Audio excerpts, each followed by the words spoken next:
What's up guys, and welcome back to the workshop. Normally we're talking knives, but spring sprung and we've got some fish to catch. At Worksharp, our sharpeners are known for tackling more than just knives, and fish hooks are a perfect example of that.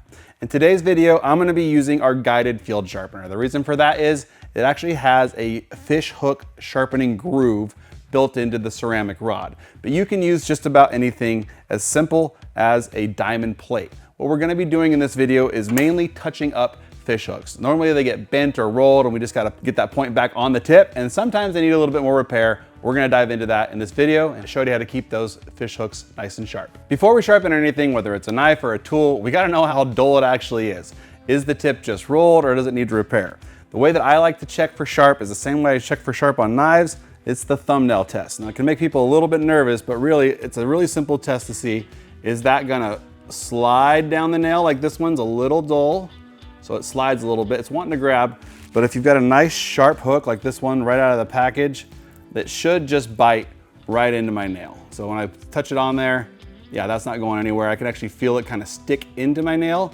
It's not hurting anything, but it really gives you a chance to tell the difference between dull, which will slide, and sharp, which will just stick right into that nail material. When it comes to repairing the damage, most of the time a hook will roll, which means it'll bend before it breaks. So what we need to do is typically just straighten that back out. That's where the rod works really well, because that groove's gonna put that tip right in it.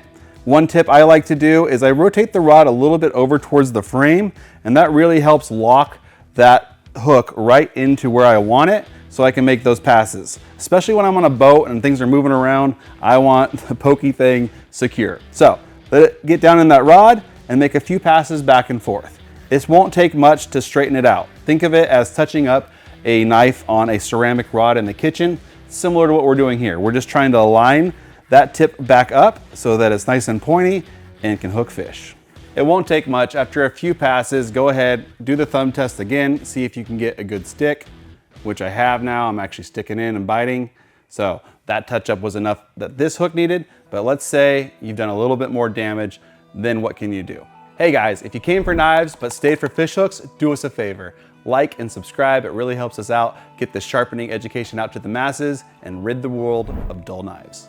If for some reason the touch up on the ceramic doesn't bring that edge back, you probably need to do a little more work. And so what that would involve is a tip that I learned from pro fisherman Andy Morgan.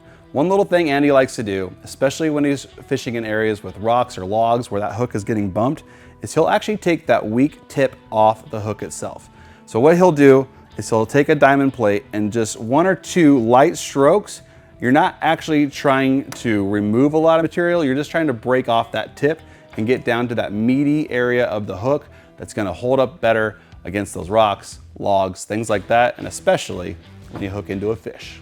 One thing that's important to know when it comes to fishing hooks is there is a point of diminishing returns when it comes to them. If that hook is rusted or bent over badly, don't try to repair it, just replace it. We're trying to catch fish here, not experiment. All right guys, that's gonna do it for my tips and tricks on keeping those fish hooks sharp.